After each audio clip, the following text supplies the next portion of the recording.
Imagine you are walking to your car in the morning, but there is a problem. Your vehicle is not sitting neatly by the side of the road. Its rear end is sticking out of a gaping hole. This is what happened to a Queens resident, New York, back in 2020. A sinkhole had swallowed his SUV overnight. Events like this are nothing out of the ordinary in many parts of the globe. But sometimes, sinkholes can hide unspoken beauty inside them. In East Asia, a recent find stunned the scientific community. Cave explorers came across a colossal sinkhole that concealed an ancient forest. It is located in a province, Guangxi Zhuang, close to the north of Vietnam, the Lê County, where researchers discovered the hidden forest is already famous worldwide for sinkholes. This one brings the number to 30. They are scattered over an area the size of 3 Gibraltars.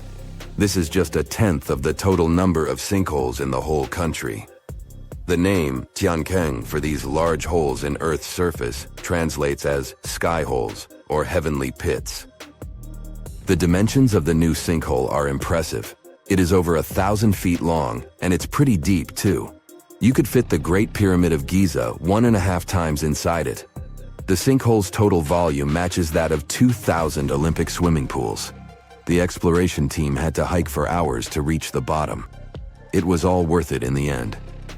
They discovered a pristine underground forest that had no trace of human activity. Scientists estimate that the plants date back to the time of the dinosaurs. The foliage reached to the explorers' shoulders. Some trees were 2 times taller than the Hollywood sign. This discovery was amazing, but not entirely unexpected. Geologists were familiar with this type of landscape. In this part of East Asia, karst topography is pretty common. The word is Slavic in origin. Since the late 19th century, geologists have been using it to describe barren limestone regions. This type of landscape features fissures in the ground, caves, underground streams, and, of course, sinkholes. Karst forms in parts of the world with heavy rainfall. The water dissolves materials such as limestone or dolomite. This creates a scenery that many people describe as wild beauty. Karst terrains have a practical purpose as well. They are ideal for storing water that humans can drink.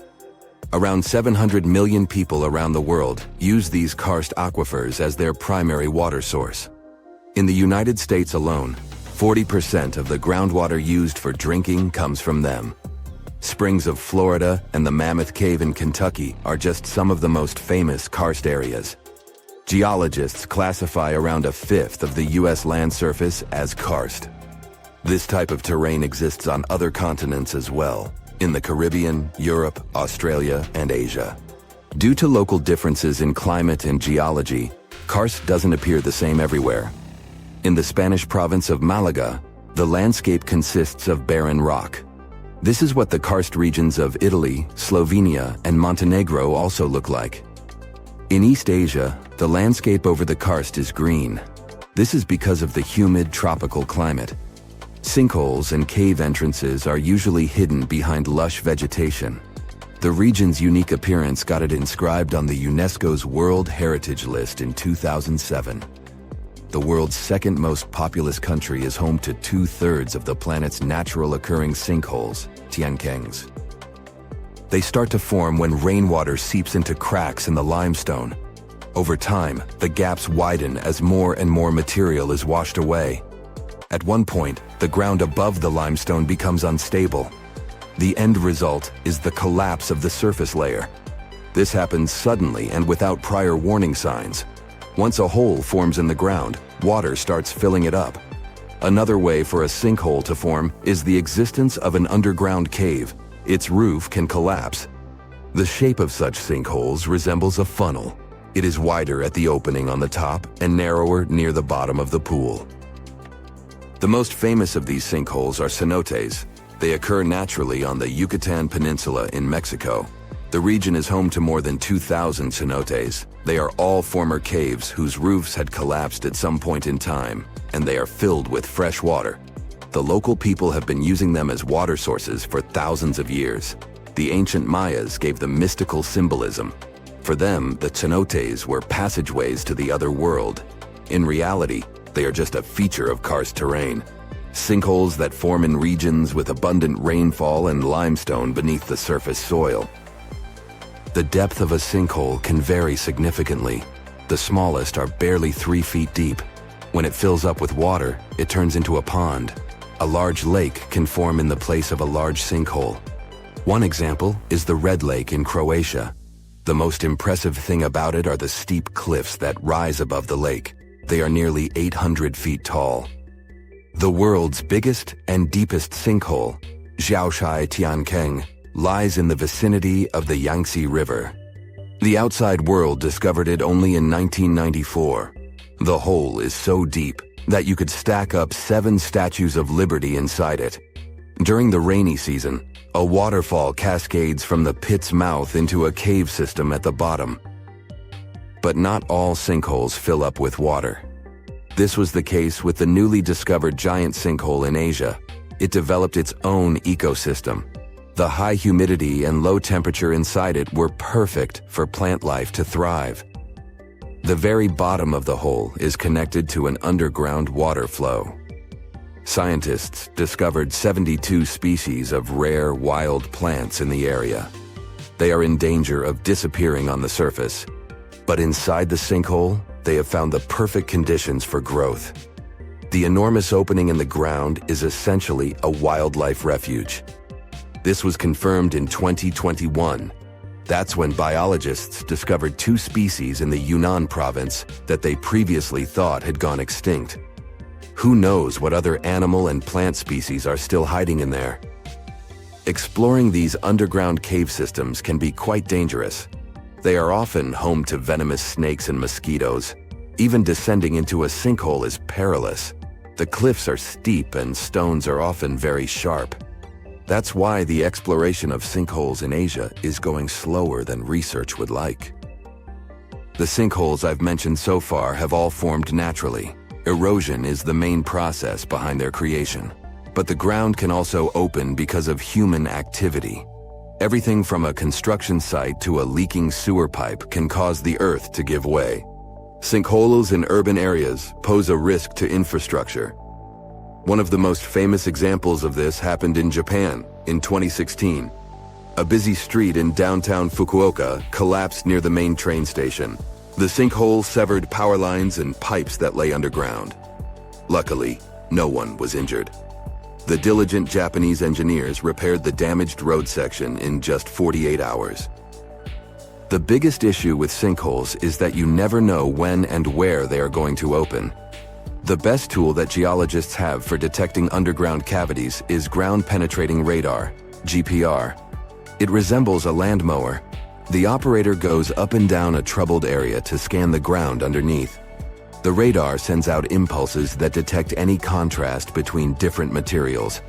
It feeds back this info in the form of a 2D or a 3D image. Once engineers detect a potential sinkhole, they use different techniques to stabilize the ground above it. The simplest method is called grouting. It involves filling the hole so it won't collapse. The most common materials are polyurethane foam and cement. The alternative is to lift a structure above the sinkhole. This technique is called underpinning. Workers drive steel rods into the load-bearing deeper layer of soil. This is the same construction method engineers use to erect stilt houses above the waterline. The South Pole is more than penguins and endless snow. There's a hidden ghost world within it. Look, it's right here on the globe. Don't confuse Antarctica with the Arctic, which is at the top of our maps. Much smaller in size, and, let's face it, way less mysterious. The ice sheet covering Antarctica is about 1 to 3 miles thick, which is up to 16 Eiffel Towers stacked on each other. This massive blanket hides the true features and contours of Antarctica's land. We still don't know much about this mysterious continent, and it is ice and snow that are to blame. We still don't even know the true shape and size of this continent. Mapping Antarctica without some huge shovels is an incredibly hard task. But satellites learned to penetrate the ice with their cameras. And now we know there's actually an enormous, dramatic ancient landscape beneath the snow. the ghost of the past. About 90 million years ago, Antarctica was a much warmer place. It was actually a lush rainforest with tons of plants and probably teeming with life. It even had rivers flowing through it. Then the ice came. This happened about 34 million years ago, during the transition from the Eocene to the Oligocene, when our planet cooled significantly. It was the beginning of one of our several ice ages. The land remained, but now was hidden under ice and snow that got thicker and thicker. To a regular eye, Antarctica turned into a white desert, vast, flat, and featureless. Time went on. This massive ice sheet moved around, smoothing and shifting the ground beneath it. Over the millions of years, it changed what the land looked like. Now, if we looked under the ice, it wouldn't hold any signs of the original South Pole, except for one place. In areas where the ice is especially thick and doesn't move much, like in East Antarctica, it has actually worked the other way around. It became like a super thick blanket that protects the land. Normally, things like wind or rain slowly wear away the ground over time, changing its shape. But since we have this protective ice blanket, it prevents these natural processes from reaching the stuff underneath. So, the ground stayed almost the same for millions of years, like it's been frozen in time. This special area near the Aurora and Schmidt subglacial basins has become the ghost of Antarctica's landscape. This place was barely touched even since it was first covered in snow 34 million years ago. This is a historical footprint, a place that can tell us what Antarctica's ground looked like before it became a freezing nightmare. As scientists peered under East Antarctica, they saw an amazing ghost. The traces of the rivers that were flowing there millions of years ago, various valleys, and some weird little islands, as well as 3 big chunks of land shaped like the letter U. Hey, what's that all about? You see, the continents on our planet are moving constantly, sliding along the red-hot lava mantle like cereal on milk. Over history, they came together and broke apart several times. Hundreds of millions of years ago, several continents were a part of one enormous Gondwana. Antarctica was one of them. It used to be one huge landmass. But when Gondwana broke apart, the poor continent got stretched by tectonic forces. Parts of land were pulled away from each other. Whoosh! And they got torn apart. And that's how we got these big chunks or blocks of land under thick layers of ice. In any case, scientists now want to explore this ghost a bit more. But to study it deeply, they need to actually drill down through the ice, like using a straw to get to the bottom of a thick shake. This will help them pick up some rocks and dirt from way below to learn more about the Earth's history and climate. Antarctica is the 5th largest continent in the world, approximately bigger than the entirety of Europe or Australia, competing with the entire South America in size. Aside from East Antarctica, we discussed there are several more regions: Antarctica Peninsula, South Pole, West Antarctica, and the Ross Sea. The continent is basically a frozen sandbox, and all its hidden, mysterious landscape is actually less explored than Mars's terrain. We only know for sure that without ice, it wouldn't just be flat and empty, but an entire world full of big mountains, huge canyons, and even fiery volcanoes. Some of these volcanoes are so huge that they peak above the layers of snow. In West Antarctica alone, there are at least 138 volcanoes, though only about 8 or 9 are active today. One of the craziest ones is Mount Erebus, the southernmost volcano and the tallest one on the continent, about 12,500 feet high. And deep beneath the ice sheet, this guy hosts incredible, beautiful subvolcanic caves. The temperatures there are warm enough for t-shirts. The Antarctic Peninsula, or Lesser Antarctica, looks like a bunch of mountainous islands deeply underground. It has newer volcanic rocks that are part of the Pacific Ring of Fire, which is like a giant circle of volcanoes and earthquake zones around the Pacific Ocean. The Greater Antarctica is a huge part, almost as big as Australia. It consists of East Antarctica and the South Pole. Beneath the ice, it's a place of rocks that have been around for a very, very long time, including the special zone we mentioned. You probably know that Antarctica is nearly devoid of humans. No wonder, with a mean temperature of about minus 46 degrees Fahrenheit. But even though this place is horrifyingly cold and deserted, life still clings on. You guessed it, in the underworld. In 2017, scientists found DNA traces of algae, moss, and even possibly unknown small animals in the deep caves. That means that even in such crazy conditions, there are still unique ecosystems thriving in little isolated warm pockets beneath the snow. There was another incredible find beneath Antarctica's Ross Ice Shelf, a lively ecosystem vibing within an underground river. Scientists have long suspected that Antarctica's underworld should have some freshwater lakes and rivers. One day, a satellite spotted a groove there. They decided to explore it and used a hot water drill to melt their way through the ice. As they reached the underworld, they dropped a camera into one of those hidden fresh rivers. And at first, they thought they'd find just some rocks or something. But instead, they stumbled upon hundreds of amphipods, tiny shrimp-like creatures. Little ones instantly swarmed around the lens. Shrimps blocked the camera and scientists couldn't check out what they wanted to. Pretty funny, but at least that means that there really is an important ecosystem deep within Antarctica. Now, they're gonna explore it. And all this is just the beginning of the mysterious underworld. Antarctica's snow also hides the deepest canyon on Earth under the Denman Glacier. Well, Mariana Trench is still the deepest point on Earth, but it's a part of the oceanic crust, geologically speaking. Also, in 1958, explorers found a huge mountain range under the ice, as big and tall as the famous Alps Mountains. The range stretched for about 745 miles with peaks as high as 1.7 miles. And all this magnificence is buried under tons of ice. Who knows what else we might find there? Antarctica holds about 60% of our entire planet's freshwater, which means it would be pretty bad if it melted. For example, there's this Doomsday Glacier, officially known as Thwaites Glacier. It's a huge ice formation, about the size of Florida, and it's melting right now. Every year, the sea levels rise by 4% because of it.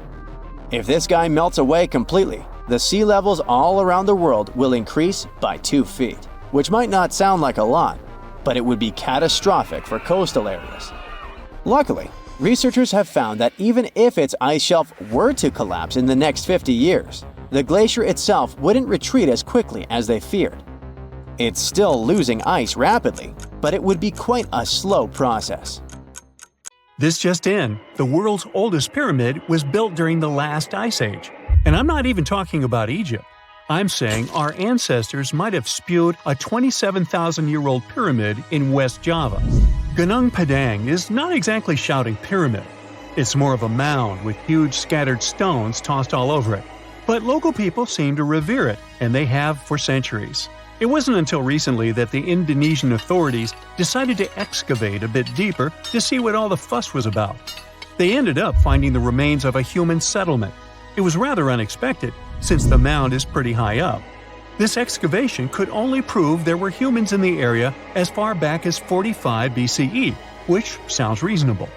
It was up to an Indonesian geologist named Donny Hillman to prove that Gunung Padang is the world's first pyramid. He used all sorts of new technology to support his claim. Our guy used carbon dating, which digs deep into the earth and takes whole chunks of soil.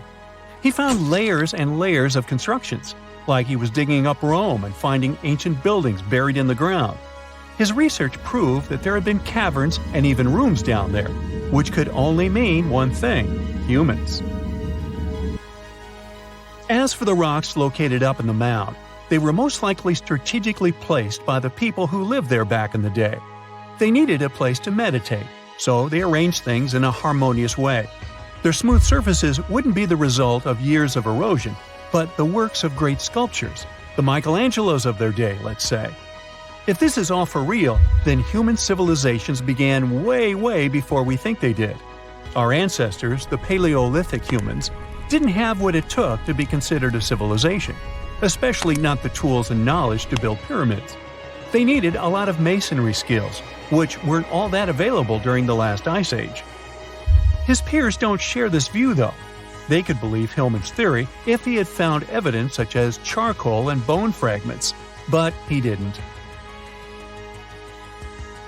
Flint Dibble, another archaeologist, says that without concrete evidence of human activity, there's no proof of an actual pyramid. In this case, all the data proves is that the soil in the mound dates back to 27,000 years ago. He thinks the rocks on top of the mound just slipped down the hill, like rocks normally do. Only a complex society would have managed to build a stepped pyramid like they claim it was.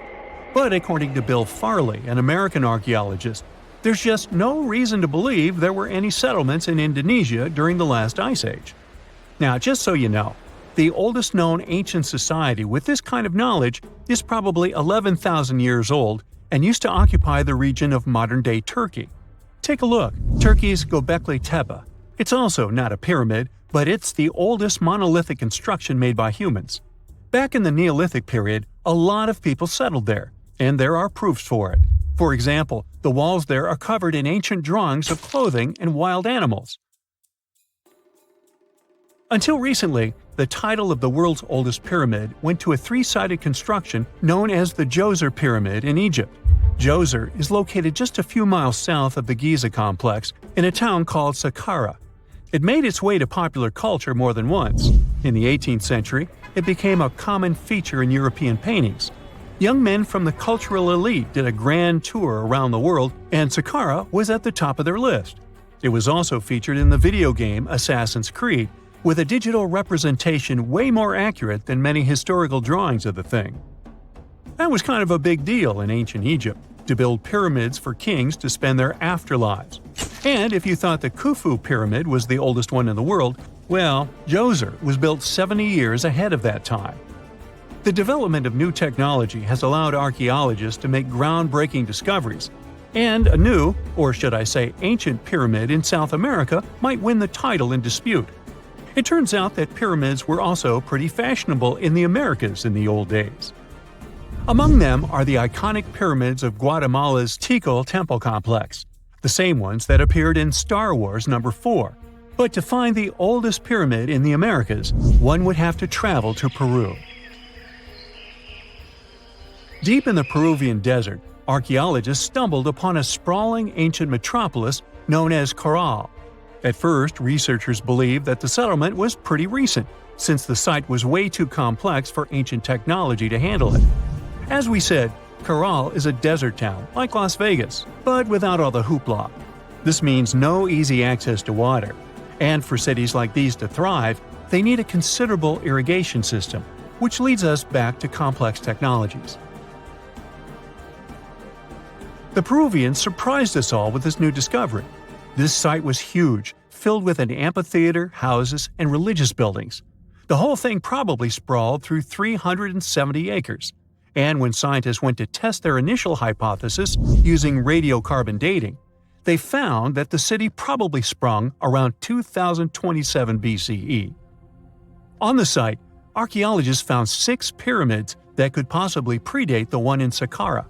As far as they know, both civilizations coexisted in the same time period, in opposite parts of the world.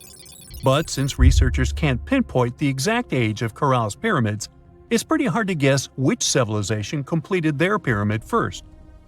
If only we had a crystal ball. Now, it just so happens that the shape of a pyramid is something that nature is able to produce all on its own, leaving us modern-day humans a bit confused.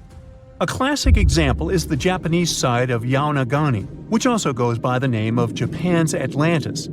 The entire monument is about the size of 5 football fields and the height of a 5-story building. Explorers and scientists believe that Yaonagani dates back to 10,000 years ago. For Japan's top marine geologist, Professor Masaki Kimura, Yaonagani is the heritage of a lost civilization. Kimura has dived into exploring the ruins over 100 times over the past 10 years. To him, there are clear signs of human activity down there. Check out this triangular-shaped pool on the monument's surface. Kimura thinks it's actual proof of humans, because this triangle-shaped concave is a historical symbol of water fountains in the region. As it happens with a lot of these cases, not all scientists are convinced the same. For many, Yonaguni is probably the result of thousands of years of erosion, and the fact that the monument is composed of one massive rock leads them to believe it is not really human-made. Sure, these huge basalt columns may look like the ruins of a palace, but they're most likely the result of the intense volcanic activity in the region. And speaking of natural formations that really look like a human made it, a pyramid on Mars has been a hot topic lately. Humans have been keenly trying to prove that there is life on Mars for quite some time. But some are stretching it really far, saying that little green or gray people built a pyramid on the planet to try and build their own civilization. This picture was taken over a decade ago by the Mars Reconnaissance Orbiter, the MRO, but it started to resurface recently. It shows what looks like a three-sided pyramid. Some people claim that the smooth side of the pyramid could only be the effect of otherworldly work. Then science comes along and explains that Mars is home to one of the deepest canyon systems in the whole solar system. The so-called pyramid is located in what is known as the Kandor-Chasma region. This Martian region has a bunch of similar formations that are nothing more than the result of erosion. Nothing supernatural going on there, apparently. It's the first day of your long-awaited trip to the Amazon forest. You flew all the way to South America. More specifically, you landed in the city of Manaus. It's the heart of the Brazilian Amazon. So far, you've traveled by air, car, and now water. You are on a tiny boat, moving through the dark waters of the Amazon River. Yes, the river is also called the Amazon. And just FYI, it's the second longest river in the world. It loses only to the Nile River in Egypt. The Amazon sprawls for an impressive 2,700 square miles, beginning in Peru and ending only when it meets the Atlantic Ocean off the coast of Brazil. To get a closer look at the forest, you decide to start by exploring it by boat. First up, you watch some piranha fishing. You can even try to catch one yourself if you like. As you may know, piranhas are carnivorous fish that inhabit the Amazon River, so it might not be your best option to go swimming in these waters. One of the most emblematic species of alligators present in the Amazon River basin is the broad-snouted caiman. It looks pretty much like a regular alligator, except for the fact that it has a yellow chin. Your guide leaves the boat and searches the water to show you a caiman up close. He also tells you of another legendary creature that lives in the dark waters of the river, the pink dolphin. Lucky you get to witness a family of pink dolphins showing their fins near your boat. They look magical from the place where you're sitting. You've probably never known dolphins can be pink, huh? After a few mesmerizing moments, you discover that the dolphin's pink color is nothing but an illusion. The animals are originally pinkish-gray, but due to the brown colors of the Amazon River, they look vivid pink when you stare at them from above. Your guide tells you that the pink dolphin is a central character of Brazilian folklore. Locals believe that the pink dolphins can turn into humans and wander off into towns at night. You get off your boat near one of the entrances to the forest. Now you're going to continue your trip on foot. Your guide says that you are venturing into very dangerous terrain. The Amazon is home to some of the creepiest species of wildlife on the globe. But don't worry, we'll get to see a lot of them today. You've come prepared, of course. Bug spray, a raincoat, and your sharp eyes. Inside the jungle, you need to be alert at all times.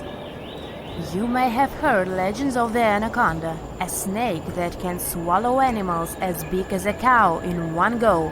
Sorry to break it to you, but those are not just legends. Reptiles like these do actually exist. They live deep in the jungle. Sit right there, moving between the trees. Is it a Spider? The so-called Goliath bird-eater is a monster spider. Its legs can grow up to a foot in length, and the spider itself can weigh around 6 ounces. It's also known as the king of tarantulas. You shouldn't get too close, of course. It's not venomous to humans, but its bite can surely sting. As its name suggests, the Goliath bird-eater can even eat birds, as long as they are smaller than it is. Up next, you run into another species of spider that draws your attention. This one is so tiny that you almost don't see it. It's known by the popular name of the decoy spider. You see one of its creations, a gigantic spider built by the tiny sinkholes spider in order to scare off large predators. This is as amazing as it is creepy. A spider that uses the remains of other insects and dry leaves to create the image of a large spider on its web. If it fools predators, perfect! But to us humans, this work of art looks almost endearing. Who knew there were artists in the arachnid world? Near a small lake, you witness a unique scene. A large snake is slowly slithering its way toward a lizard that is resting on a rock. The lizard seems obvious to the presence of the dangerous reptile, but right as the snake is preparing to attack, the lizard flies the scene in its iconic way. The so-called basilisk lizard is famous for its ability to walk on water, or rather run across the water.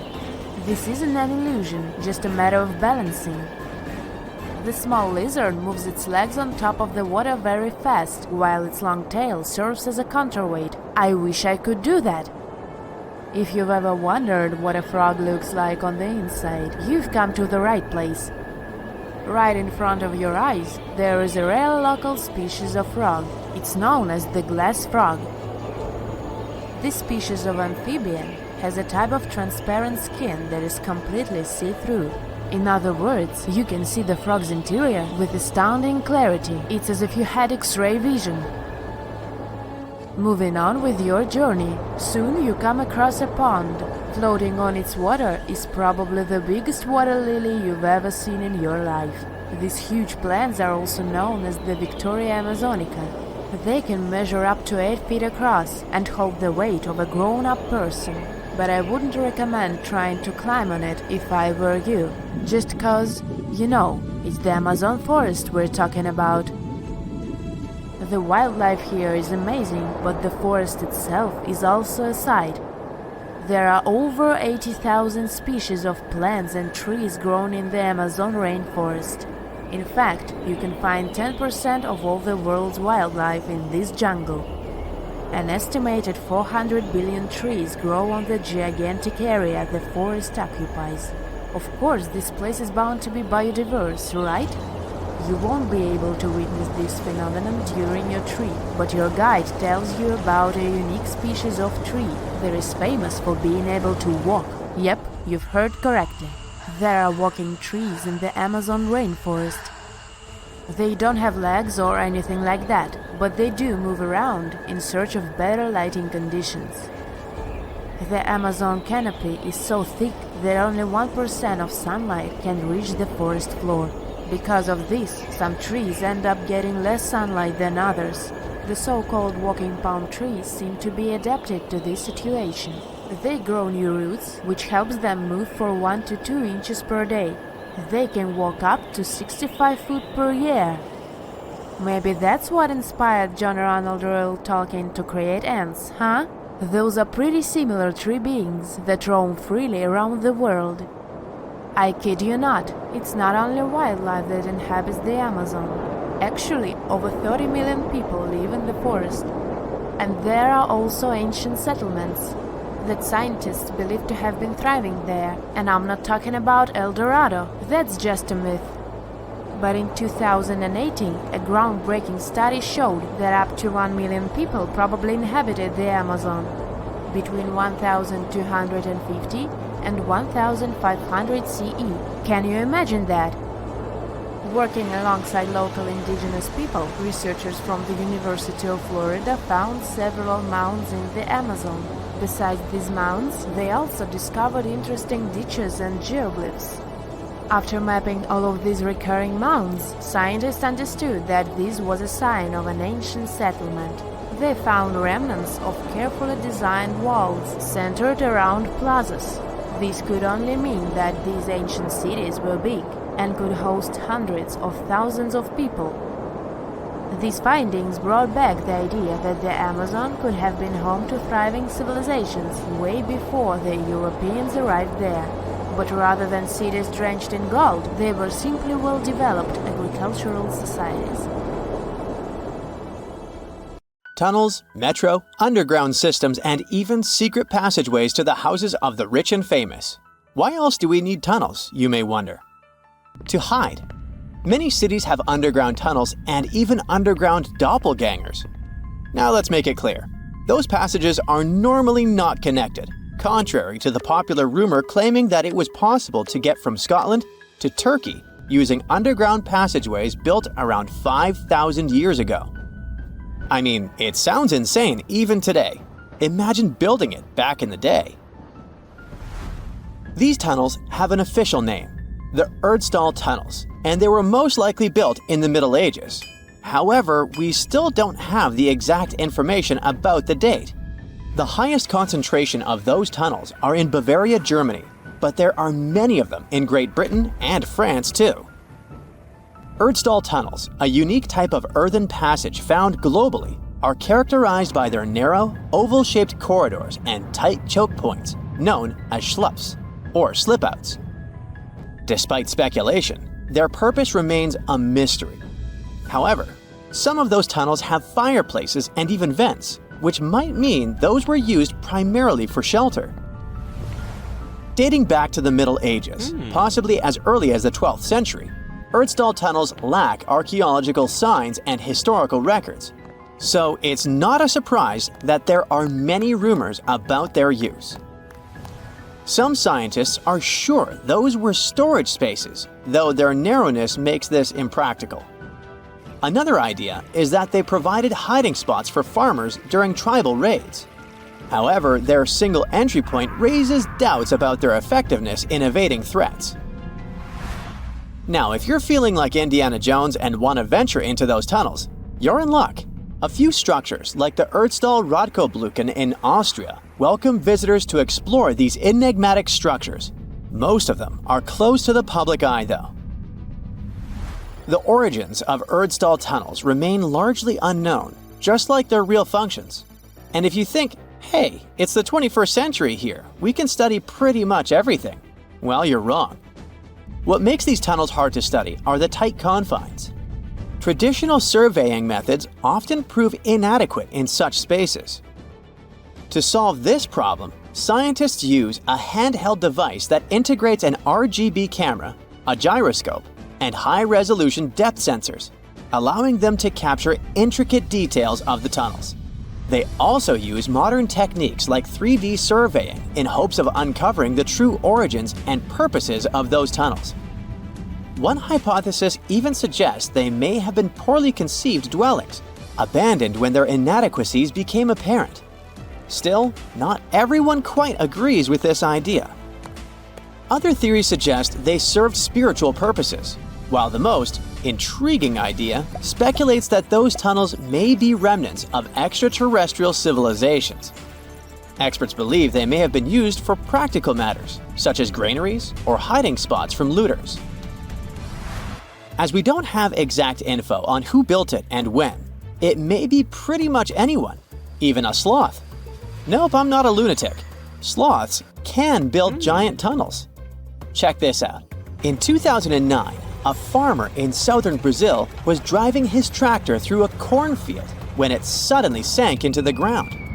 He quickly discovered he had broken through the top of an underground tunnel. When researchers came to investigate, they found a tunnel around 6.5 feet high and the same 6.5 feet wide, extending about 50 feet long, right beneath the farmer's house. When they looked closer, they instantly saw deep claw marks on the walls. That was the proof the tunnel wasn't human-made. So that thing the farmer uncovered was a megafauna paleo burrow, a prehistoric tunnel dug by ancient creatures like giant ground sloths or giant armadillos from over 10,000 years ago. I know, it's hard to imagine those beasts, but let me help you. Take a hamster. Now, increase it to the size of an elephant. Don't forget, this 13-foot tall hamster could also walk on 2 legs. During their time, around 15 million to 10,000 years ago, many species of sloths and giant armadillos roamed the Americas, some even digging similar tunnels. Today, many of these tunnels are filled with sediment, though some remain clear, similar to the one the farmer discovered. This 2009 find sparked significant interest, leading to the discovery of over 1,500 Paleo burrows across southern Brazil, making it the era with the highest concentration of such sites worldwide. But no one knows exactly why there are so many of them in southern Brazil.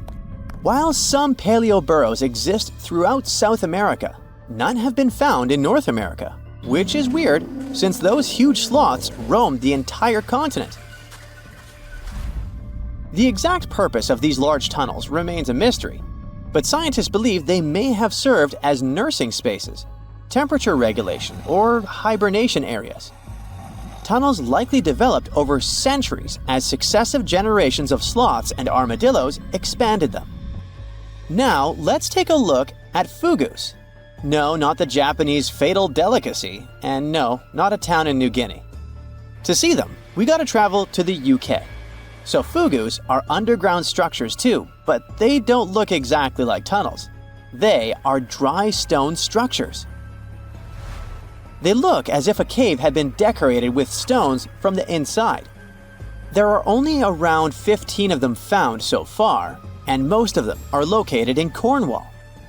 According to the estimates, those tunnels were built about 2,400 years ago, and they're still in pristine condition, which is truly fascinating. I mean, back in the day, people had no cool machinery whatsoever, yet their structures still last. And if you dare to buy an apartment today, well, chances are you won't be too happy about the quality. Going back to our fugus, there's nothing extraordinary about their supposed purpose. They could be used for spiritual purposes, as a place to hide, or a food storage. The latest application, though, is a bit weird. I guess it's not a secret for anyone that England is famous for its excessive humidity. And if you want to store your food properly, you gotta avoid the humidity at all costs. Otherwise, say welcome to mold and fungi. But ancient people weren't dull-witted at all, or they wouldn't have survived, and you and I wouldn't be around now. So they might have adapted those fugus to store just some products, those that already had natural molds in them, assisting in the preservation of perishable food, like milk, butter, and cheese. But hey, those are just speculations. The true reason why they were built remains unknown. What makes fugus unique is that they are intentionally built tunnels, not just excavated mines like those in Wales. They were crafted by digging deep trenches, lining them with stone slabs, covering them with capstones, and then filling over them, all of which took significant time and effort. Still, no matter how hard those were to construct, cities around the globe are often built over intricate tunnel systems, each unique to its location. For instance, Paris is famous for its extensive underground quarries, which were abandoned years ago, but still pose a risk of collapse in certain areas above. London boasts one of the largest tunnel networks in the world, including many that were specifically created for military purposes. In New York City, there are rumors of secret tunnels, while Los Angeles has old tunnels from the Prohibition era used for speakeasies. Many other cities also have their share of enigmatic tunnels, and surprisingly, Florida is no exception. It happened in the year 2011 in Ybor City. Near a former post office, flooding uncovered something weird, a section of an unknown structure. Back then, people didn't pay much attention to that, so it took another 7 years to discover something truly fascinating. This historic neighborhood was founded in the 1880s, but it remained unknown until 2018 that it also has a hidden tunnel network. we only learned of it because of renovation work. The exact purpose, of course, is unknown, but most scientists are pretty sure that they serve to connect to early gaming spots and the port of Tampa. Figuring out how extensive the tunnel network is tricky. In 2018, a historic home in Seminole Heights revealed locked doors leading to tunnels from the 1920s. One local even said he traveled through a tunnel for 20 minutes. Rumors suggest some tunnels connect to the Hillsborough River and Ybor City. Research is ongoing, but no new info has emerged yet.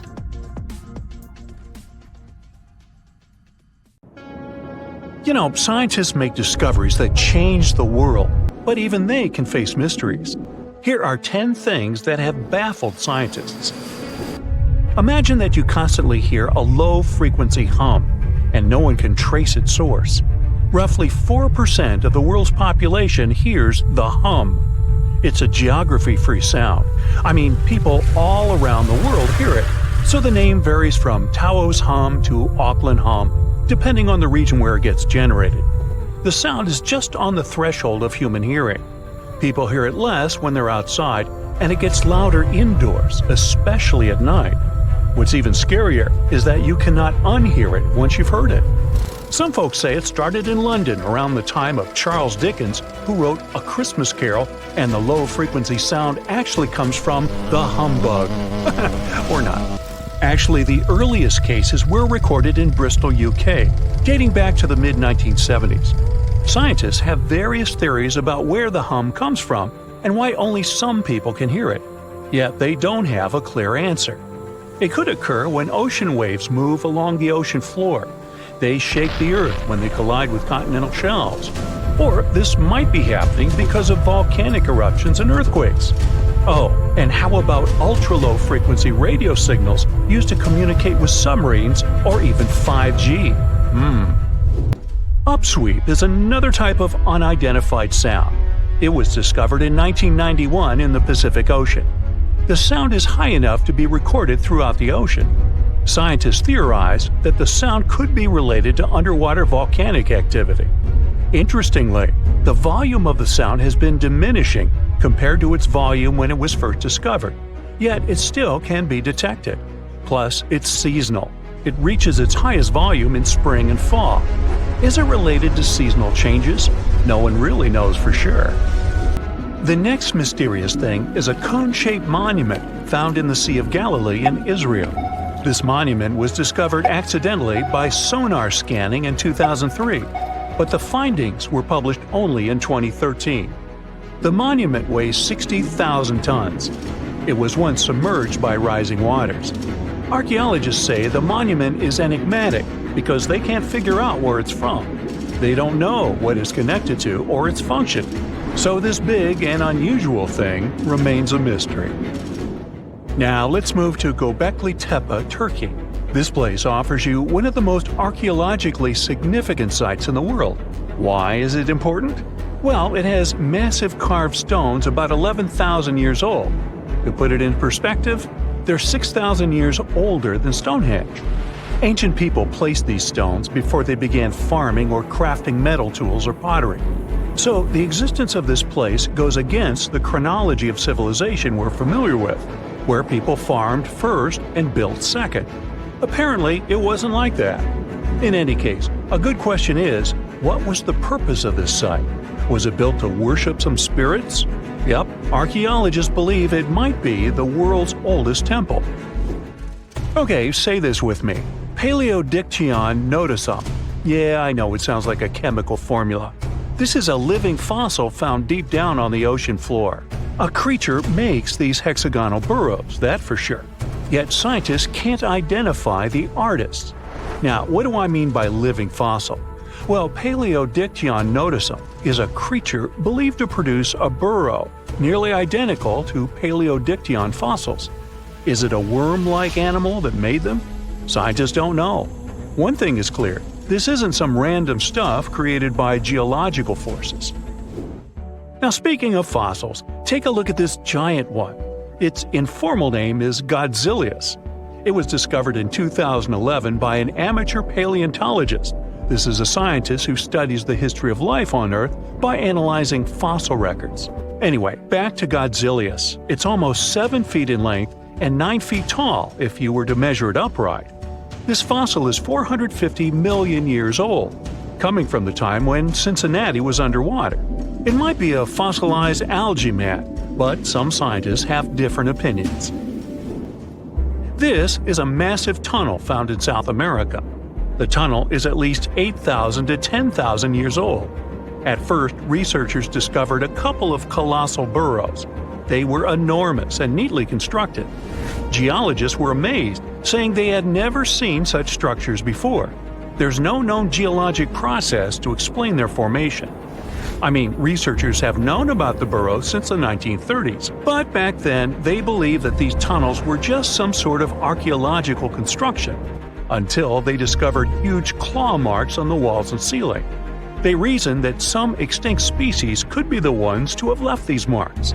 Many geologists strongly believe they found the burrows of giant ground sloths and armadillos. The structure is the largest known burrow from the Paleolithic age in the Amazon. Yet experts have many questions. How come such a deliberate-looking structure could form naturally?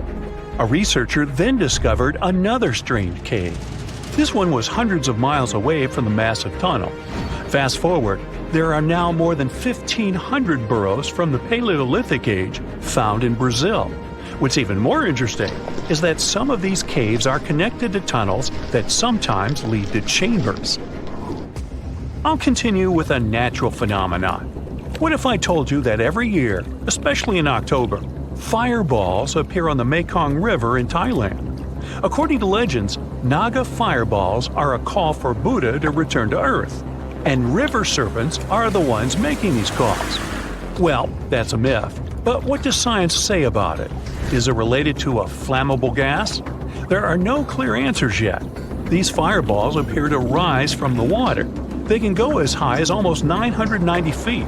They're like fireworks, disappearing rapidly. They typically glow with a reddish or orange color. I'll mention some legends too, because why not? They're thrilling. And it would be a shame not to include the one about the lost city of Atlantis. As you may know, the legend says that Atlantis submerged into the ocean around 11,000 years ago.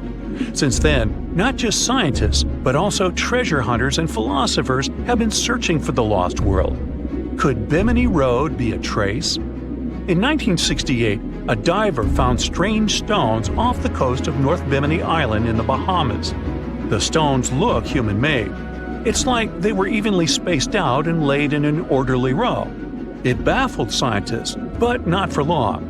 Carbon dating analysis of the blocks revealed that geological forces created the road naturally.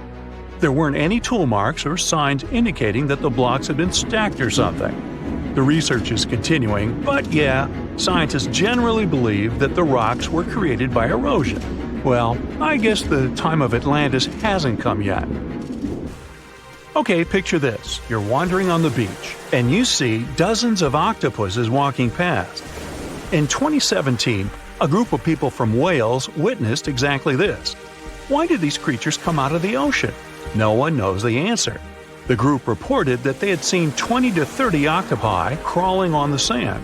The people looked for some signs of injury, but found nothing. They said that they had carried the animals back to the ocean. Interestingly, these creatures kept crawling onto the shore when people were asleep. Experts say that it's hard to be sure of the reason that pushed the animals to the beach without conducting a physical examination. They're still speculating about the reason behind this unusual and rare occurrence. Could it be overcrowding? Furthermore, the octopi were well armed. A separate study points out that the more fishers hunt large animals that feed on octopuses, the more the octopus population grows. Maybe that's why these creatures have to go farther to find food or shelter. But without proper research, these are only theories. There's a lot we don't know about space, too. So here's a bonus fact about the yellowish source of life in the solar system. Scientists have discovered a new type of wave inside the sun.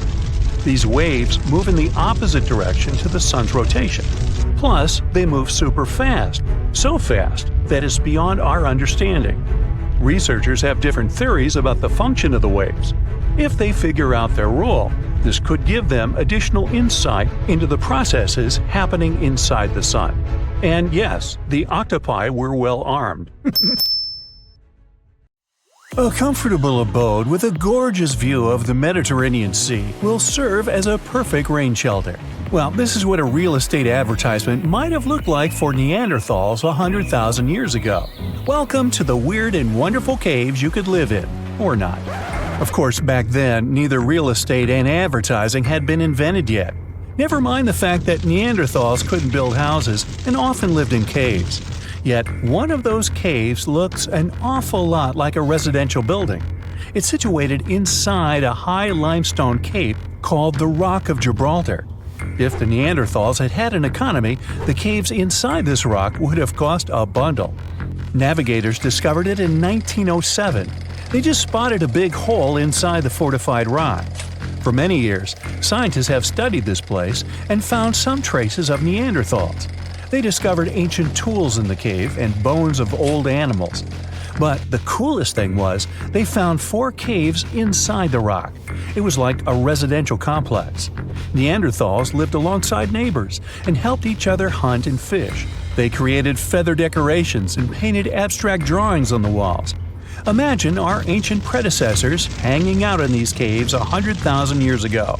And now, scientists hang out there and study the primeval past of Neanderthals in detail. At the end of 2021, archaeologists uncovered a gap inside one of the caves leading to an unknown tunnel. They crawled through this hole and opened a new space under the cave roof. This place has been closed off from the outside world for over 40,000 years. And it seems it was one of the most prestigious apartments in the entire mountain complex.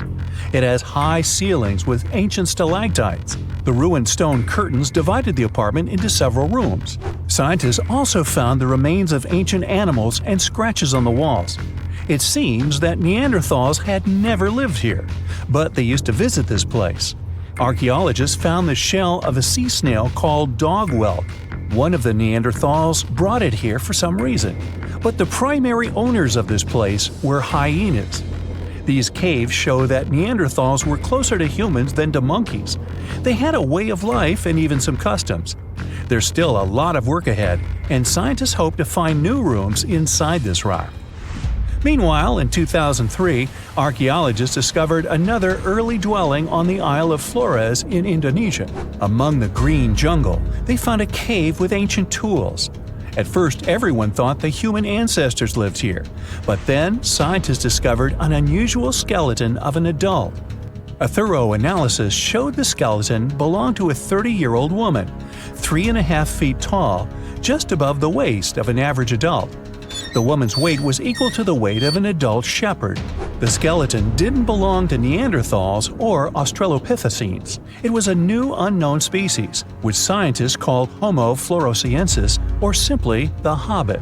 Also, there were remains of unusual ancient animals in the cave. It was an elephant the size of a cow, some large storks, and giant rats. Archaeologists have found out that hobbits were not the owners of this place. The main inhabitants were the rats the size of a cat. Maybe they were fighting the hobbits. Some analysis shows that Homo floresiensis wasn't our direct ancestor. They were in a separate branch of evolution. The hobbit skeleton looks more like that of a monkey than of modern humans.